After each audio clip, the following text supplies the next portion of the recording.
السلام علیکم ورحمۃ اللہ وبرکاتہ۔ خیال طیبہ مجھے بے قرار کرتا ہے، نبی کے حکم کا دل انتظار کرتا ہے۔ کوئی کرے یا نہ کرے ذکر شافع محشر، کوئی کرے یا نہ کرے ذکر شافع محشر، ارے نبی کا ذکر تو پروردگار کرتا ہے۔ جہاں ذکر حبیب ہوتا ہے وہاں خود خدا بھی قریب ہوتا ہے۔ ایسے محفل میں بیٹھنے والا آدمی خوش نصیب ہوتا ہے۔ دل کی بیماری لے کر کے اگر کوئی رجب میں سوچتا ہے کہ میں بیج بوؤں گا تو کیا فائدے کا؟ زمین سخت ہے، زمین سخت ہے اور اس پر بارش بھی ہوگی تو کچھ فرق نہیں پڑتا، فصل نہیں آئے گی۔ دل کو نرم کرو۔ اور ایک علامت میں بتاؤں، اور ایک علامت کہ دل نرم ہے یا سخت ہے، اس کی ایک علامت یہ بھی ہے، اللہ کا جب ذکر کرے، جنت کا جب ذکر کرے، جہنم کے عذابات کا ذکر کرے، قبر کے معاملات کا ذکر کرے، حشر کے سوالات کا ذکر کرے، تو اس کی آنکھیں ڈبڈبا جائیں اور آنسو نکل آنے لگیں۔ قرآن کی آیتیں سن کر کے اس کا دل ہلنے لگے اور آنسو آ گئے، تو سمجھ جاؤ کہ اس کا دل نرم ہے، ابھی اس کا دل بیمار نہیں ہوا، ابھی اس کا دل بیمار نہیں ہوا۔ لیکن یہاں تو پوزیشن الگ ہے، سچویشن الگ ہے۔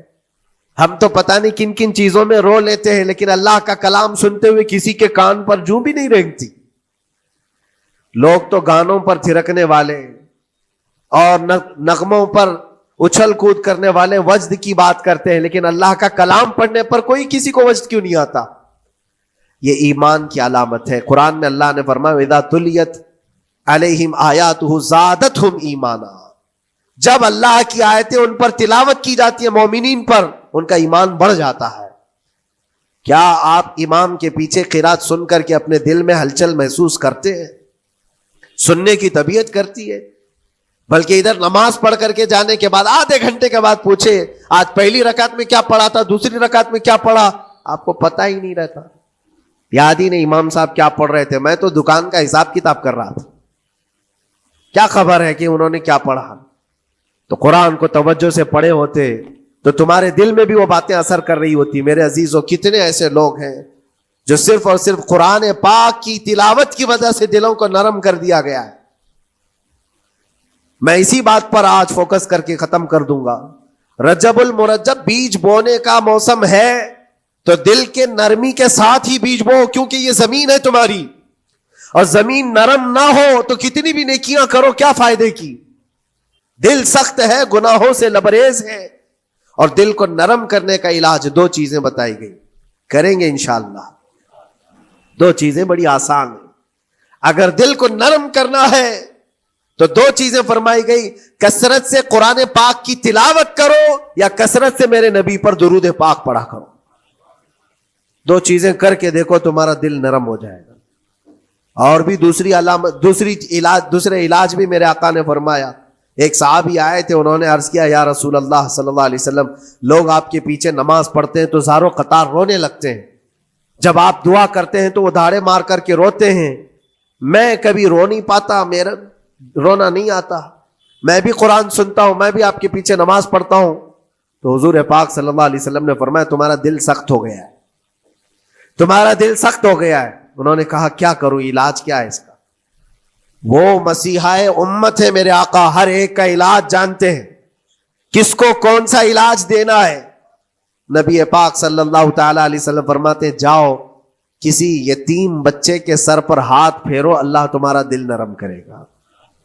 ان کے لیے وہ علاج رکھا گیا تھا، جس کو جیسا علاج بتایا میرے آقا صلی اللہ علیہ وسلم نے، کسی یتیم کے سر پر ہاتھ پھیرو دل نرم ہوگا۔ لیکن دل کے نرم ہونے کے علاج اللہ کے نبی صلی اللہ علیہ وسلم کے شفا خانے میں ہے۔ ہاتھ سے آپ کثرت سے درود پاک پڑھو، پھر دیکھو آپ کے دل کے اندر انقلاب آتا ہے یا نہیں آتا۔ آپ کے چہرے کا نور بڑھ جائے گا، زبان کا اثر بڑھ جائے گا، عمل خیر کی طرف رغبت بڑھ جائے گی۔ کثرت سے جب بندہ حضور پاک صلی اللہ علیہ وسلم پر درود پڑھتا ہے، اس کی زبان سے جھوٹ نکل جاتا ہے، گالی اس کی زبان پر نہیں آ پاتی ہے، کیونکہ وہ پاک کرتا چلا جاتا ہے اپنی زبان کو اللہ کے نبی کا نام لے کر کے۔ میرے عزیزو، اس میں دقت کیا ہے درود پاک کثرت سے پڑھنے میں؟ آپ جہاں چل رہے ہو، پھر رہے ہو، اٹھ رہے ہو، بیٹھ رہے ہو، انتظار میں ہو، سونے کے لیے جا رہے ہو, زبان ہی تو ہلانا ہے میرے نبی پاک صلی اللہ علیہ وسلم کی بارگاہ میں درود پڑھ کر کے. اور ضروری نہیں ہے کہ بہت لمبے لمبے درود پاک آپ کو یاد کرنے ہوں, صلی اللہ علیہ وسلم بھی پڑھ لیا تو یہ درود پاک ہے, یہ درود پاک ہے. یا تو پھر الصلاۃ والسلام علیک یا رسول اللہ کہتا ہے تو یہ بھی درود پاک ہے, درود پاک ہے یہ. اور دل کو جب نرم ہو جائے گا تو انشاءاللہ العزیز آپ اس کے اثر بھی دیکھیں گے, اس کے اثر بھی دیکھیں. کیسے کیسے لوگوں کی بات میں کروں میرے عزیزوں, آپ کو پتا ہے تاریخ کے اوراق الٹ کر کے دیکھو. ایک صحابی حضرت نعیم وہ راستے پر گزر رہے تھے, دیکھا ایک کڑیل جوان مکہ کا جس کو سارے لوگ دیکھ کر پہلوان کہتے اور ڈرتے تھے, گھبراتے تھے. 27 سال کا کڑیل جوان ہے اور ہاتھ میں تلوار کھینچے ہوئے تیزی سے آ رہا ہے. یہ پہلوان کوئی اور نہیں عمر ابن خطاب ہے. حضرت نعیم کہتے دیکھ کر کے میں گھبرا گیا, اتنی تیز اور ترار چال اور چمکتی ہوئی تلوار, کہاں کا ارادہ ہے؟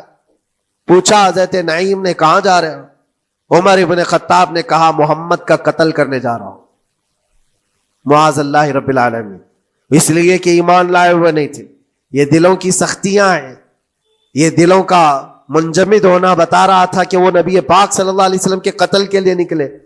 حضرت نعیم نے صرف راستہ روکنے کے لیے ان سے کہا ان کا بعد میں قتل کرنا, پہلے تیری بہن اور بہنوی کا گھر بھی دیکھ لے, وہ بھی تو کلمہ پڑھ رہے ہیں, وہ بھی تو کلمہ پڑھ رہے ہیں اسی رسول کا. تو غصہ اور بڑھ گیا کہ میرے گھر میں یہ ہو چکا ہے, میں تو جس کا قتل کرنے جا رہا ہوں وہ میرے گھر تک آیا ہوا ہے. کہا پہلے میری بہن اور بہنوی کا کام تمام کرتا ہوں. اسی غرض سے وہ آئے تھے. اور جس وقت اپنے بہن کے گھر کے باہر کھڑے تھے, اتفاق ایسا کہ اندر سے قرآن کے پڑھنے کی آواز آ رہی تھی. ایک صحابی حضرت خباب, وہ قرآن پڑھا رہے تھے حضرت عمر کی بہن کو اور ان کے بہنوی کو. اور کیا بہترین انداز رہا ہوگا, جو رسول اللہ سے ڈائریکٹ سنے ہوئے لوگ تھے. اللہ کا کلام اترا ہوا ہے جن کے اوپر, وہ اس وقت حاضر رہے ہوئے لوگ ہیں, قرآن کو پڑھ رہے تھے. طٰہٰ ما انزلنا علیک القرآن لتشقی الا تذکرۃ لمن یخشی. عرب لوگ اچھی طرح سے جانتے تھے ایک ایک حرف کا معنی کیا ہوتا ہے, وہ عربی جانتے تھے, ان کی مادری زبان تھی. اور اس قرآن کے اندر جو مٹھاس تھی, عمر ابن خطاب کان لگا کر سنتے رہے سنتے رہے سنتے رہے. لیکن غصہ جو اندر سے تھا, دل کی جو سختی تھی, آئے تھے مارنے کے لیے, دروازہ زور زور سے ٹھوکنے لگ گئے, اندر لوگ ڈر گئے. حضرت خباب کو چھپا دیا, بہن اور بہنوی نے دروازہ کھولا. دروازہ کھلتے ہی ان پر حملہ آور ہو گئے. عمر ابن خطاب مارا, اپنے بہنوی کو بہت مارا کہ تم یہ کیا کر رہے ہو, دین بدل چکے ہو, یعنی تم یہاں سے نکل کر کے دوسری جگہ چلے گئے ہو, صحابی ہو گئے ہو. اپنی بہن کو بھی مارا, یہاں تک کہ ان کی ناک پھٹ گئی.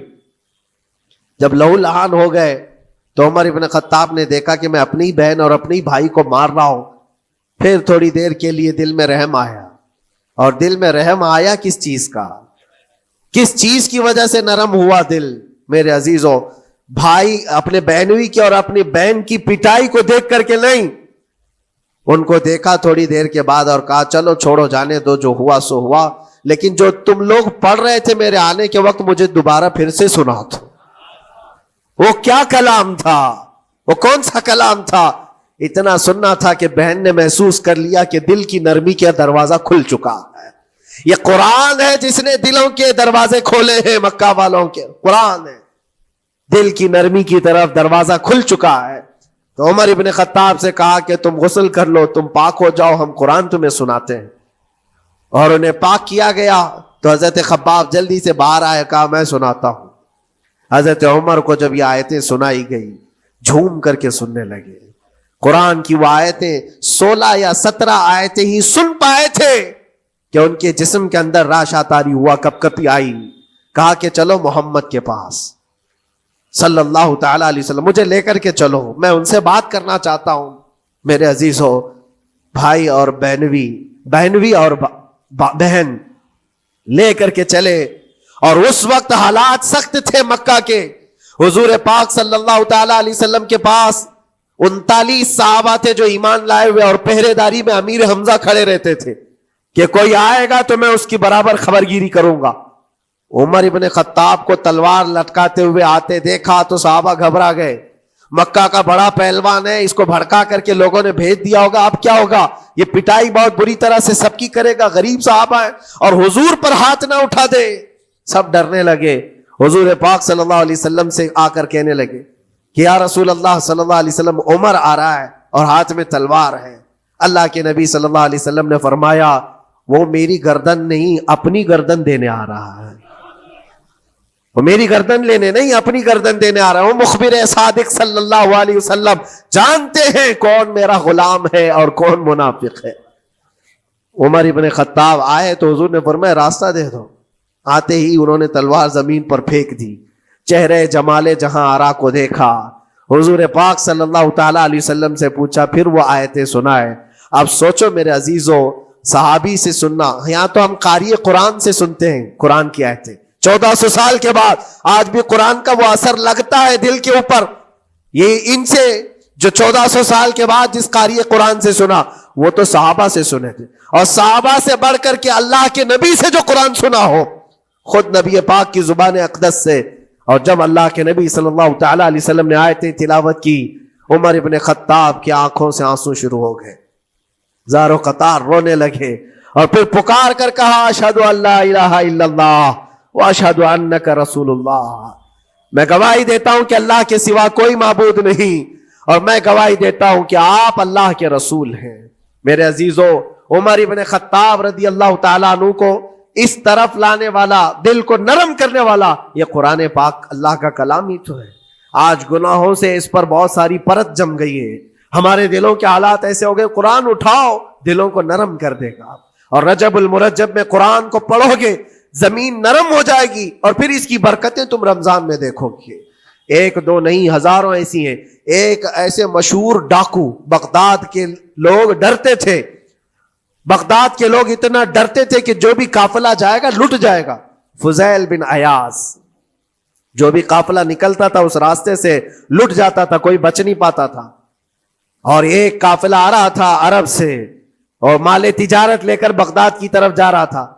تو قافلے والوں نے یہ مشورہ کیا کہ یہ جو قافلہ جا رہا ہے یہ اس راستے سے جا رہا ہے. فضیل بن عیاض ڈاکوؤں کا سردار وہاں رہتا ہے, بہت سارے ڈاکو اس کے ساتھ ہیں, وہ تو رہزن ہے, راستے پر روک کر کے مال لوٹ لیتے ہیں. تو قافلے میں ایک قاری قرآن تھے. انہوں نے کہا ٹھیک ہے اب راستے پر آ ہی چکے ہیں تو کیا کر سکتے ہیں, چلو بیٹھ کر کے نکلتے ہیں, میں قرآن کی تلاوت کرتا رہوں گا اونٹ پر بیٹھ کر کے, اللہ کریم اس برکت سے ہمارا راستہ آسان کر دے گا.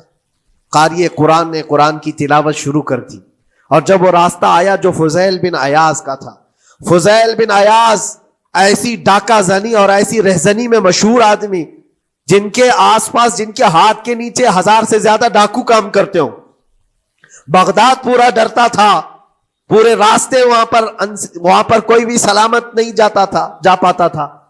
اس راستے پر ایک قاری قرآن جب آیا, میرے عزیزو تلاوت کیا کر رہا تھا, سورۃ الحدید کی آیت تھی, الم یأن للذین آمنوا ان تخشع قلوبہم لذکر اللہ. وہ قرآن کی آیت ہے. اللہ کے کریم فرماتا ہے کیا ایمان والوں کے پاس ابھی وہ وقت نہیں آیا کہ اللہ کا ذکر سنتے ہی یا اللہ کا ذکر ہوتے ہی ان کا دل کانپنے لگ جائے, ان کا دل ہلنے لگ جائے. فضیل بن عیاض کے کانوں میں یہ آیت پڑھ رہی تھی. قاری قرآن بار بار اس آیت کو پڑھ رہا تھا. کیا وہ وقت ابھی ایمان والوں کے پاس نہیں آیا کہ وہ اللہ کے ذکر سے دہل جائیں؟ اتنا اثر کر گئی آیت, اتنا اثر کر گئی. فضیل بن عیاض نے ہتھیار پورے پھینک دیے اور چیخ چیخ کر کے کہنے لگا آن لنا ربنا, آن لنا ربنا, اے میرے رب وہ وقت آ چکا ہے, اے میرے رب وہ وقت آ چکا ہے. سارے ڈاکوؤں سے کہا سجدہ ریز ہو جاؤ, اس لیے کہ اللہ کا کلام ہمیں بھلا رہا ہے. برسوں سے ڈاکہ زنی کرنے والے, برسوں سے راستے لوٹنے والے, قرآن کی ایک آیت نے دل بدل دیا, دل کے ایسا انقلاب آیا, سب کچھ چھوڑ دیا اور اس کے بعد نکلے. اللہ اکبر. جانتے ہو فضیل بن عیاض کون ہے؟ فضیل بن عیاض وہ ہے جن کا نام لیتے سرکار غوث پاک بھی ادب کیا کرتے تھے. فضیل بن عیاض اللہ تبارک و تعالیٰ نے ولایت کا وہ مقام عطا کر دیا, بڑے بڑے اولیاء کرام ان کے پاس آنے لگے. اپنے زمانہ جوانی کا زمانہ ڈاکہ زنی میں گزرا تھا، لیکن جب پھر وقت آیا توبہ کا اور دل کے بدلنے کا تو اللہ کا نے وہ مقام دیا تاریخ میں آج بھی موجود ہے. کئی سلسلے ایسے سلسلے چشتیہ میں، اور کئی سلسلے ایسے ہیں جو فضیل بن عیاض سے ہو کر حضور پاک تک پہنچتے. فضیل بن عیاض ان کا نام ہے. اسی لیے میں کہتا ہوں میرے عزیزوں، قرآن پاک یہ دلوں کو نرم کرنے کا سب سے بڑا علاج ہے. زمین کو نرم کر دو اور اس کے بعد پھر بیج بو. دیکھو اسی لیے اقبال نے کہا تھا ذرا نم ہو تو بڑی زرخیز ہے یہ مٹی ساقی. یعنی یہ زمین تھوڑی سی نرم ہو جائے تو اس میں تو سونا چاندی یہ اگل سکتی ہے. تمہارے پاس ایمان کی دولت ہے، اللہ کریم کی ذات پر یقین ہے، حضور پاک صلی اللہ تعالی علیہ وسلم کی محبت ہے، سب چیزیں تمہارے پاس ہے. تھوڑا دل کو نرم کرنے کی ضرورت ہے. گناہوں سے باز آ جاؤ، اللہ کریم کی بارگاہ میں گڑ گڑاؤ اور قرآن پاک اٹھا لو ایک مرتبہ. اور پڑھ نہیں پاتے تو انگلیاں تو پھیرو. قرآن پر دیکھنا بھی تو عبادت ہے، اس پر نظر جمانا بھی عبادت ہے.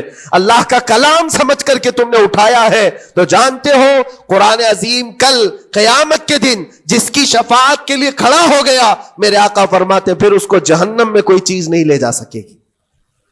جس کو قرآن اور رمضان سفارش کر دے پھر اس کو جہنم میں دوسری کوئی چیز نہیں لے جائے گی. اور جس کے خلاف کھڑے ہو گئے پھر اس کو جنت میں کوئی چیز نہیں لے جائے گی. اس لیے میرے عزیزو اپنے دلوں کی نرمی کا یہ وقت ہے رجب المرجب، اور سب سے بہترین موقع ہے، عبادتوں کا موسم ہے. اور ساتھ ساتھ میں یہ بھی کہوں گا کہ اب ہم رجب المرجب کے ابتدائی دنوں میں ہیں، اور سنیوں کے لیے ایک بہت بڑی بات ہے کہ سرکار غریب نواز کی چھٹی بھی اسی میں موجود ہے، جو دلوں کو نرم کرنے کے لیے ہی تو آئے تھے. ہندوستان جو تشریف لائے تھے کس کام کے لیے آئے تھے؟ انہوں نے اپنے ذکر کی مجلسوں سے، اپنے واعظ و نصیحت سے ہزاروں کے دلوں کو نرم کیا ہے. آج بھی سرکار غریب نواز کے نام پر لوگوں کا دل نرم ہو جاتا ہے. اچھے اچھوں کو دیکھا ہے دل نرم ہو جاتا ہے. کیوں؟ وہ ایسے بزرگ تھے جنہوں نے اپنے تصوف کی تعلیمات سے کڑک اور سخت دلوں کو نرم کیا ہے. اللہ کریم نے ان کو ہمارے پاس جو بھیجا وہ عطائے رسول بن کر کے آئے. آج سرکار غریب نواز رضی اللہ تعالیٰ عنہ کے وسیلے سے میں اللہ کی بارگاہ میں دعا کروں گا، مولا اس رجب المرجب کی برکت سے اور غریب نواز کی وسیلے سے ہم سب کے دلوں کو نرم فرما دے. ہم سب کو یہ موسم رجب المرجب کا بیج بونے کا بہترین نیکیاں کرنے کی توفیق عطا فرما. ہمارے قدموں کو خیرات کی طرف بڑھا دے. ہم سب کو شر و فساد سے محفوظ فرما.